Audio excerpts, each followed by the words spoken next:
Ekstratropik tipli siklon sisteminin en intensif dövrü aprel ayının 20'si ve 21'inde gözlənir. Xüsusilə də aprel ayının 20'sindən 21'inə keçən gecə, aprel ayının 20'si axşam saatlarına başlayır, aprel ayının 21'i gündüz saatlarına qədər olan müddət ərzindəki saatlarda xüsusilə də Azərbaycanın Naxçıvan, Kiçik Qafqaz, Gəncə Qazax, Böyük Qafqaz rayonlarındakı yanğınların artıq Leysan xarakterli, intensiv, güclü Xankəndi ərazisində, eyni zamanda Böyük Qafqaz ərazisində, Böyük Qafqazın Balaçan, Zaqatala, Şəki, Qax, Oğuz, Qəbələ, İsmaili, Şamaxı, Xıcı, eyni zamanda Gəncə, Qazax, Mingəçevir, Göycə, Goranbəy ərazilərindəki yanğınların isə artıq lokal, güclü və şiddətli olması ehtimalı var. Çünki artıq ekstratropik siklon sisteminin təsirindən aprel ayının 20'sindən 21'inə keçən və 21 aprel günün birinci yarısındakı proses nəticəsində topay yağış buludlarının və laylı yağış buludlarının güclü intensiv inkişafı üçün münbir tsunami şəraitinin yaranması gözlənir. Bu sistemin təsirindən artıq Böyük Qafqaz rayonlarında aprel ayının 20'sindən 21'inə keçən yanğınlarda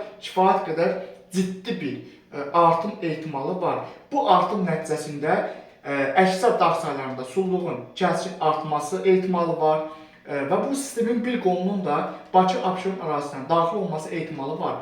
Ən böyük risk isə Böyük Qafqazın Balaçan, Zaqatala, Şəki, Qax, Oğuz, Qəbələ, İsmaili, Şamaxı, Xızı, Quba, Qusar, Xaçmaz, Dağlıq Şirvanda, eyni zamanda Gəncə, Qazax, Mingəçevir ərazilərində və Kiçik Qafqaz ərazisindən gözlənilir. Lakin ən ciddi, ən intensiv yanğınlar Böyük Qafqaz ərazisindən müşahidə edilir. Nəticədə əraziyə axan çaylarda sulluqda bir xeyli artım ehtimalı var və çay yataqlarına yaxın olan ərazilərdə isə sel daşqın nəticəsində su basma hadisələri gözlənilir. Bu proses aprel ayının artıq 21'i gündüz saatlarına doğru tədricən bu sistemin zəifləməsi ehtimalı var. Lakin aprel ayının 21'i günün birinci yarısında bu sistemin bir qolunun da Bakı, Abşeron, Sumqayıt və Bakı Nəqliyyat qəsəbələrinə daxil olması ehtimalı var.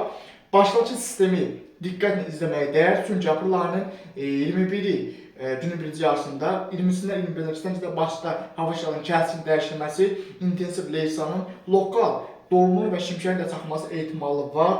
Artıq bu sistemlərin inkişafı ani şəkildə baş verdiyi üçün modelə bir siqnalları zəif göstərir. Lakin ən zəif bir siqnalı belə biz artıq ciddi almalıyıq. Çünki iqlim dəyişikliyi nəticəsində bu tip proseslərin artıq kateqoriyasına uyğun olaraq sistemlərin qısa müddət ərzində şiddətlənməsi ehtimalları, riskləri də var. Bu riski də nəzərə almaq lazımdır. Aprel ayının 20'sində Pech məlumatlarının radar görüntülərindən birləşdirilmiş tərləri yayınlanacaq kanalda birbaşa olaraq Pech görüntüləri ilə radar görüntülərinin ən son tərləri kanalda yayınlanacaq. Nəticədə artıq Azərbaycan arasında daha çox hansı ərazilərə şiddətli yağışlar yağa bilər, dolu yağa bilər. Bu barədə geniş hava tərləri kanalda yayınlanacaq. Bugünlük bu qədər. Aprel ayının 20'sində son tərlər haqqında kanalda yeni videolar yayınlanacaq. Bugünlük bu qədər. Sağ olun, salamat qalın.